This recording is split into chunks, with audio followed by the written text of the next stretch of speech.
Buenos días, queridos oyentes de la Radio María, bienvenidos a Conversión y Santidad de la mano de Benedicto XVI.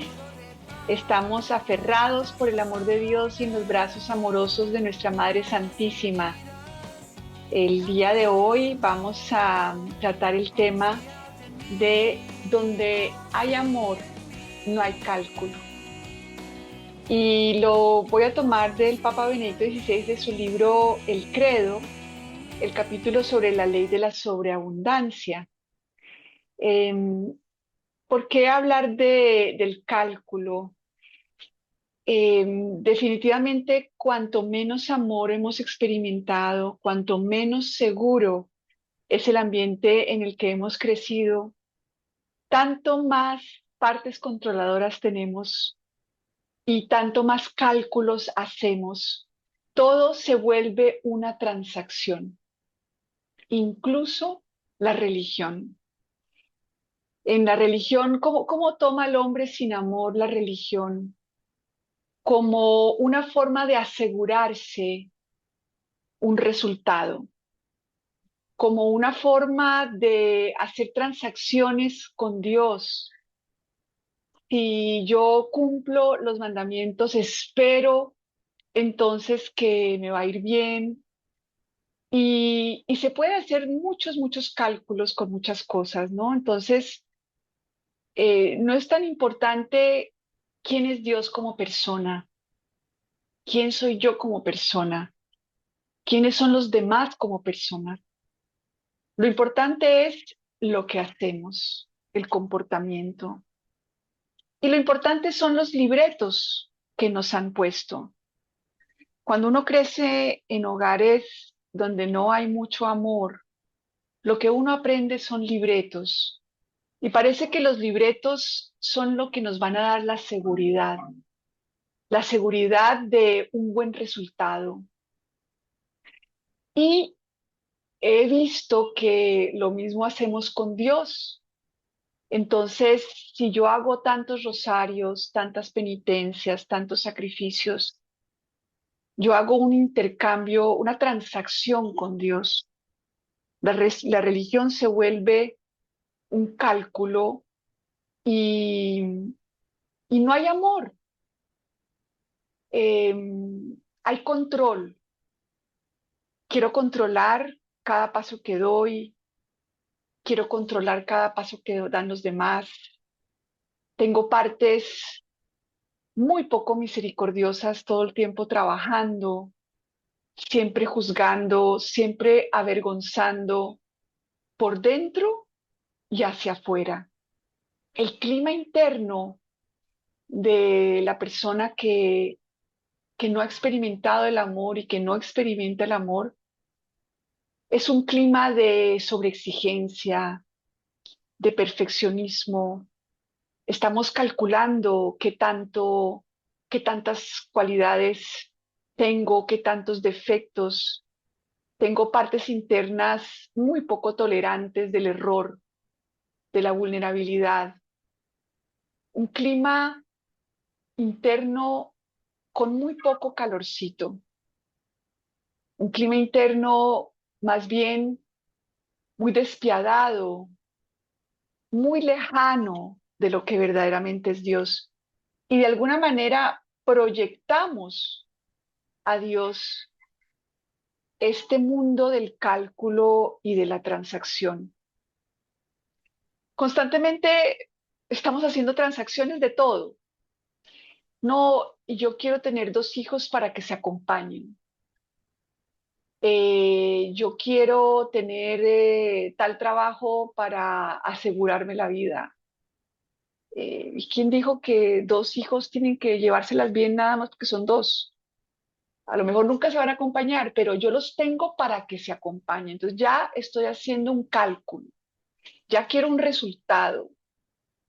Eh, y así hacemos, ¿no? Constantemente los seres humanos. Si yo fui tan querida contigo, ¿tú por qué me hablas así? Porque somos seres libres. En el mundo de la libertad y del amor no hay control. Y Dios es todo menos un ser mezquino, controlador, obsesionado con las transacciones. No me lo imagino arriba, pues diciéndole, arriba no, donde quiera que él siempre está. Ay, ya Ana María hizo el rosario, ahora sí podemos darle tal cosa. Ya hizo la transacción, vamos a registrarla, vamos a entregarle el recibo. Y así nos fraguamos nuestra seguridad a punto de acciones, a punta de transacciones. Qué pesar, tan faltos de amor que estamos.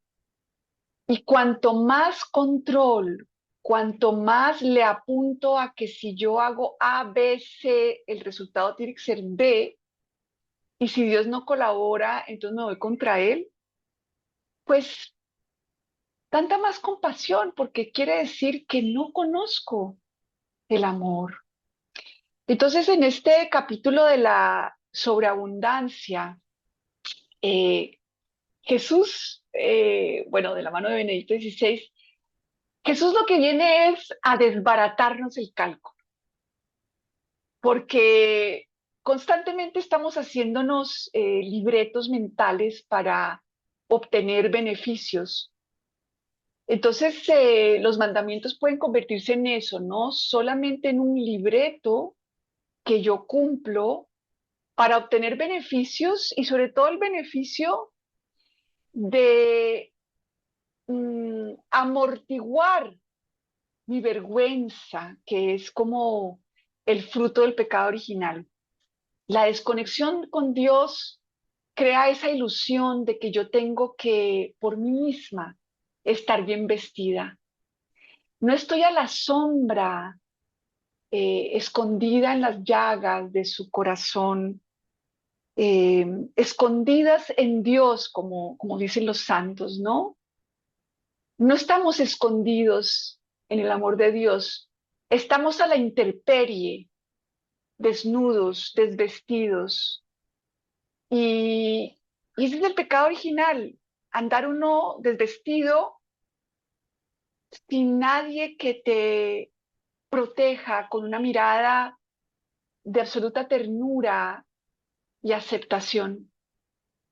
Sin alguien que quiere compartirme y vestirme con las joyas maravillosas de las que habla la palabra de Dios.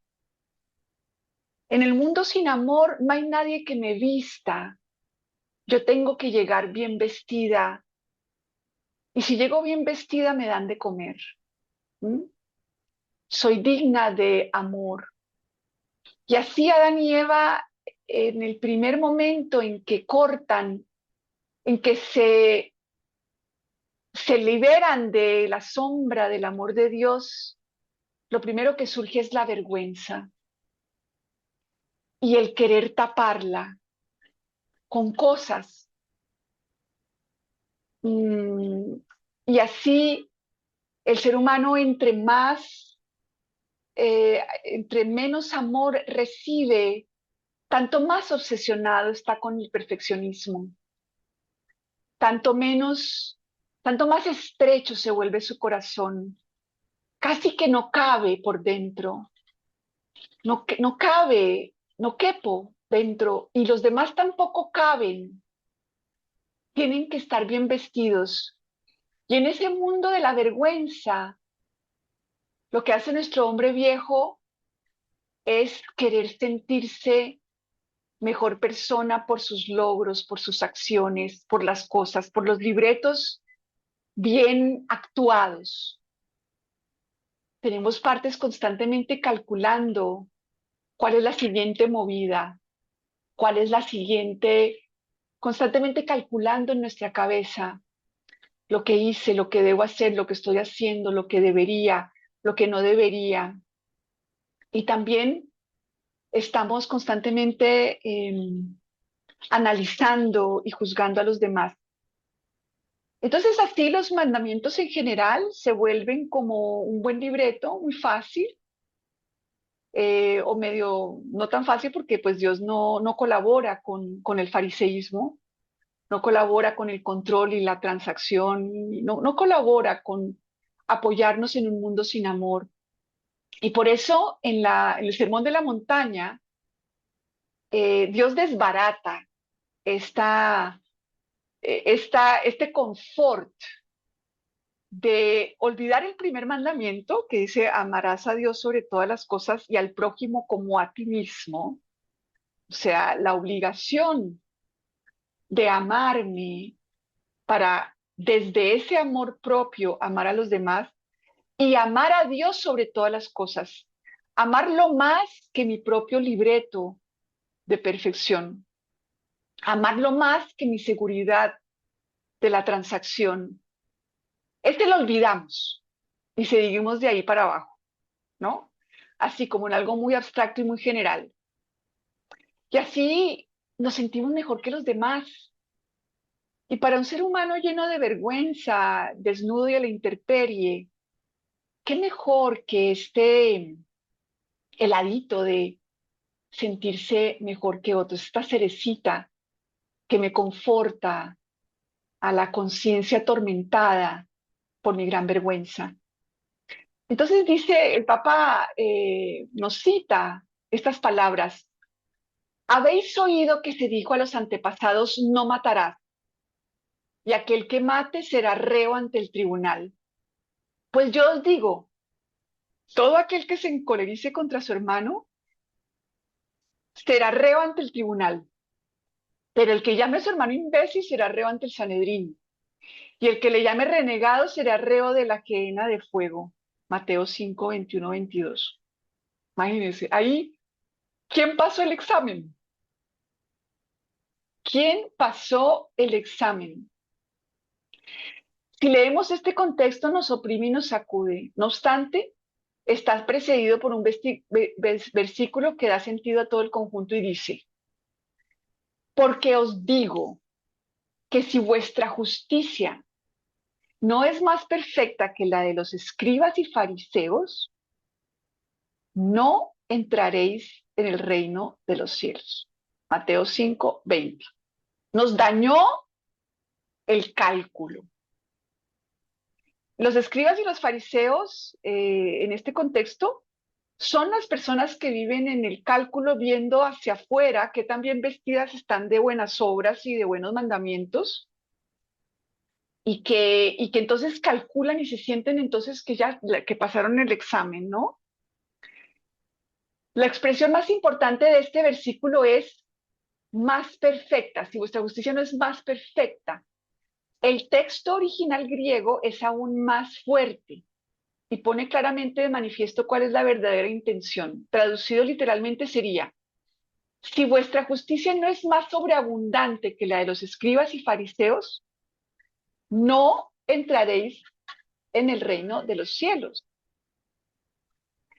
En estas palabras nos topamos con el motivo central que atraviesa todo el mensaje de Cristo. El cristiano es el ser humano que no calcula, sino que hace lo sobreabundante. Es el amante que no se pregunta, ¿hasta dónde puedo ir todavía permaneciendo en el ámbito de los pecados veniales y sin traspasar la frontera del pecado mortal? Cristiano es quien busca sencillamente el bien, sin hacer cálculos. El simplemente justo que se preocupa solo de que el simplemente justo que se preocupa solo de que su conducta sea correcta es fariseo. Solo quien no es simplemente justo empieza a ser cristiano. Levante la mano el que ha vivido el cristianismo preocupándose solo de que su conducta sea correcta. Levanten la mano para que no me quede tan sola. Esto no significa en modo alguno que el cristiano sea un ser humano que no hace nada equivocado ni comete ningún error. Todo lo contrario. es quien sabe que tiene defectos y es magnánimo con Dios y con los seres humanos, porque conoce hasta qué punto vive de la magnanimidad de Dios y de su prójimo. Tiene la magnanimidad de quien sabe que es deudor de todos, de quien ni siquiera puede intentar mantener una conducta correcta que le permitiría exigir lo mismo a los otros. Esta magnanimidad es el auténtico ideal del etos anunciado por Jesús. Decíamos entonces que Jesús nos dice que sin la sobreabundancia no hay justicia cristiana. ¿Mm? Justamente cuando Jesús nos da este sermón de la montaña, lo que nos dice es, mira, ¿sabes qué?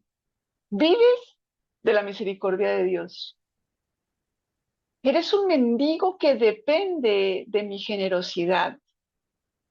De manera que no puedes andar por la vida sintiéndote mejor persona, usando unos libreticos que te sacas por ahí de la manga o de las escrituras, porque todo lo volvemos libreto, y, y que puedas tú pensar que tienes una conducta correcta que te permite exigir lo mismo de los demás. Entonces, esta sobreabundancia es el misterio extraordinariamente exigente y al mismo tiempo extraordinariamente liberador que está detrás de la palabra sobreabundante, sin la cual no puede existir la justicia cristiana, lo dice el Papa Benedicto XVI. Si nos fijamos más detenidamente, comprobamos de inmediato que la estructura fundamental que hemos descubierto con la idea de la sobreabundancia configura toda la historia de Dios con el ser humano. O sea, Dios no es un gruñón obsesionado con las transacciones que den cuentas en negro, sino que su sello desde la creación, el sello divino de la creación y de la salvación es la sobreabundancia. El milagro de Caná, donde tantas tinajas de agua que las convierte en vino, o sea, ¿quién va a poder con tanta tinaja de vino? O sea, ya está acabando la fiesta. Y aquí hay vino como para 10 matrimonios más. El milagro de la multiplicación de los panes, en donde de 2 panes, bueno, no me acuerdo cómo es el número, porque no me acuerdo los cálculos, pero hay 12 canastos de sobra. Entonces son signos de la sobreabundancia, de la magnanimidad absoluta, que es la esencia de la actividad de Dios. La sobreabundancia es la esencia de la actividad de Dios. ¿Cuál es nuestro calificar? ¿Cuál es lo que nos caracteriza a los seres humanos? El cálculo y la transacción. ¿Cómo le digo a mi hijo esto para que este sea el resultado? ¿Cómo hago yo para hacer esto de manera que no me tenga que confesar? O sea, es el absoluto cálculo. Esta actividad que en el acontecimiento de la creación prodiga millones de gérmenes para salvar un solo ser viviente. Esa cosa de que es que cómo es posible, no, tiene que haber más mundos porque cómo es posible que con este universo tan grande solamente haya un mundo, la Tierra, donde viven seres humanos. Pues sí, creó todo el cosmos para crearnos a ti y a mí. Entonces, esa actividad que crea pródigamente todo un universo para preparar sobre la tierra un lugar a ese ser misterioso que es el ser humano, ese es Dios.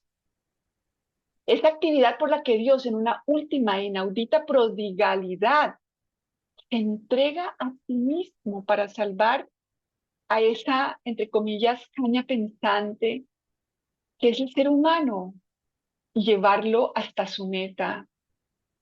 Entonces es exagerado. Este acontecimiento último e inaudito escapará siempre a la razón calculadora del pensador correcto.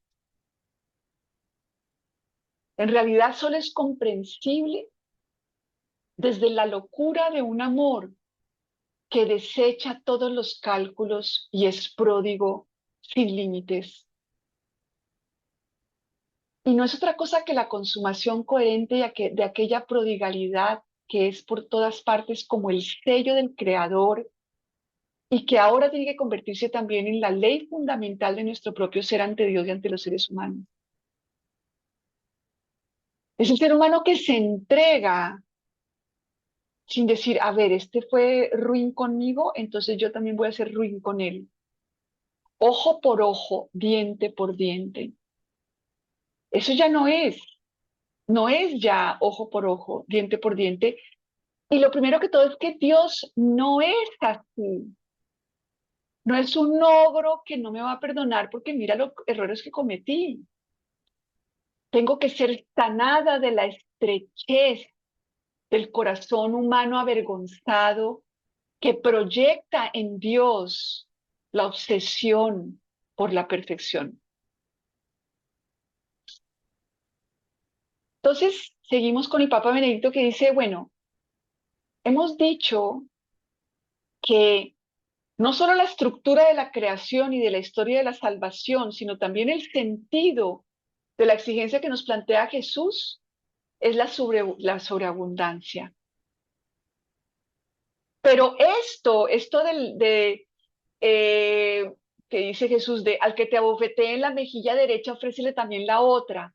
Al que quiera pleitear contigo para quitarte la túnica, déjale también el manto. Esto no debe entenderse en sentido legalista. Esto no es un libreto. A todas nuestras partes creadoras de libretos hay que decirles, mijitas, muchas gracias por tu ayuda. Vamos a convertirnos al cristianismo. Aquí no hay forma de hacer libretos, pero la gente pregunta, ¿cómo es eso? ¿Cómo es que yo tengo que poner la otra mejilla? Y se lo empieza a imaginar y crea su libretico y lo pone en marcha o se revela contra Dios porque es que este libreto está horrible. ¡Qué manía! Estos no son artículos de una ley que deberíamos observar como preceptos particulares al pie de la letra. Jesús no es un dador de libretos. Eso es el demonio que dice, conoceréis el bien y el mal y seréis como Dios. Crearéis libretos de todo y pasaréis el examen para la vida eterna. Calcúlense la entradita y calcúlense la cantidad de oraciones, la cantidad de sacrificios. Ahora échense el agua bendita por aquí, por acá. No, hay que echársela de esta manera. Primero con la señal de la Santa Cruz, hazlo, o sea, en serio. El ser humano sin amor es patético. Estos no son decretos, sino imágenes y ejemplos concretos que pretenden dar una orientación, pero esto no basta para llegar a comprenderlos realmente. Para ello tenemos que profundizar más y por un lado ver que en el Sermón de la Montaña, cuando Jesús dice, les dijeron esto, pero ahora la cosa se las complicó, la simple interpretación moral que concibe todo lo que en él se dice como mandamientos, cuyo incumplimiento llevaría al infierno, no basta. Caput, se acabó, no más libretos. Contemplado de este modo, el Sermón de la Montaña no nos alentaría, sino que nos destruiría, ¿sí o no? Pero por otro lado, tampoco basta la interpretación que empieza únicamente en la gracia y que afirma que es insignificante nuestra acción, nuestra conducta humana no sirve para nada, aquí no podemos nada y todo es gracia. Eso es protestantismo, ¿no?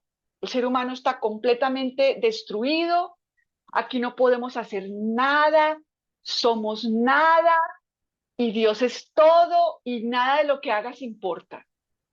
Tampoco es esta la teología del Papa Benedicto XVI.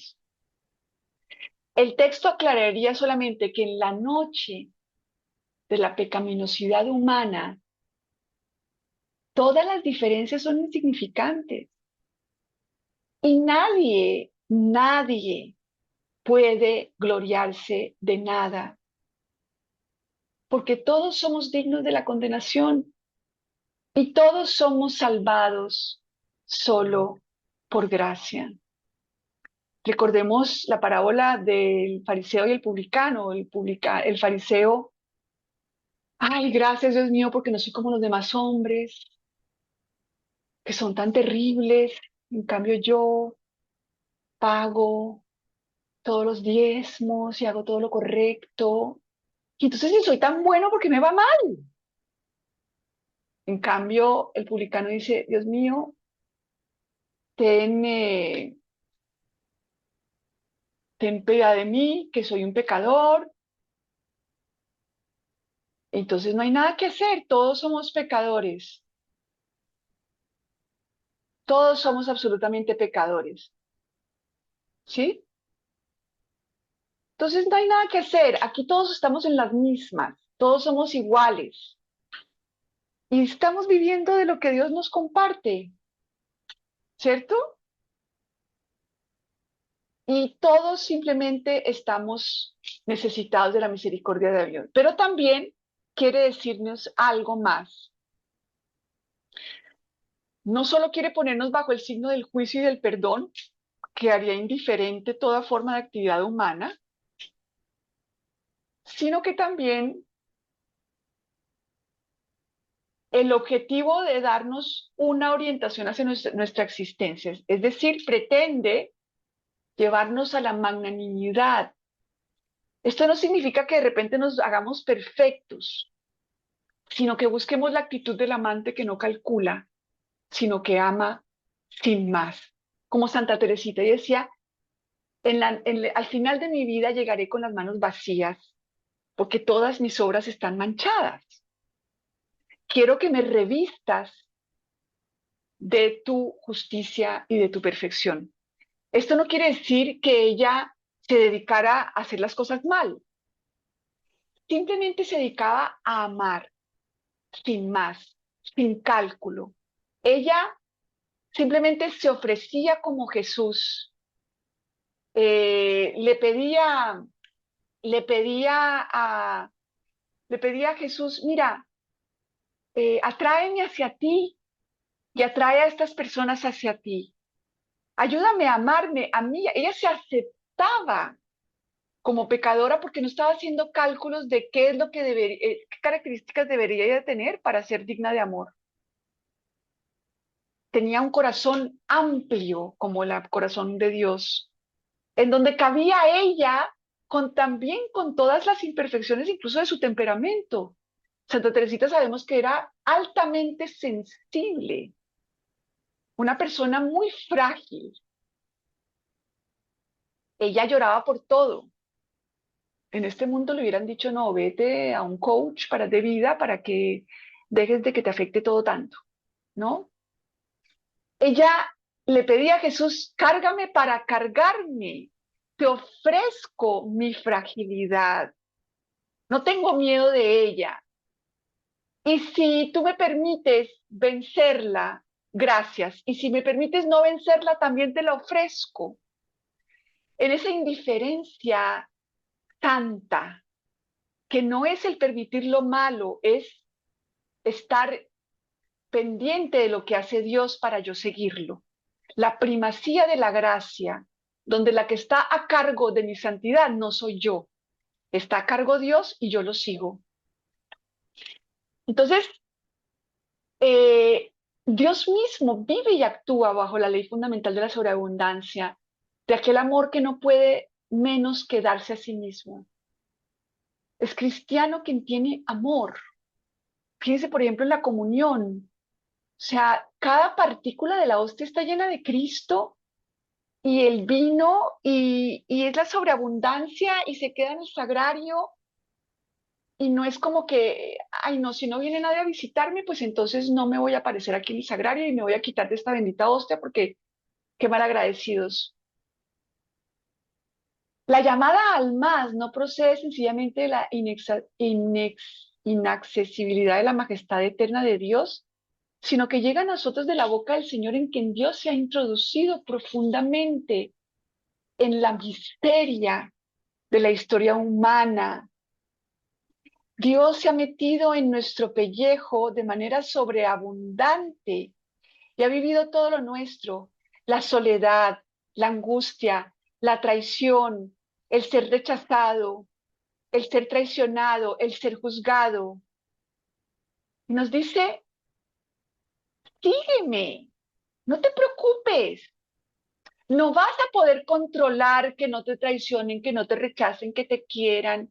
Deja de calcular a ver cómo haces para salvar tu vida. Tú simplemente entrégate a mí.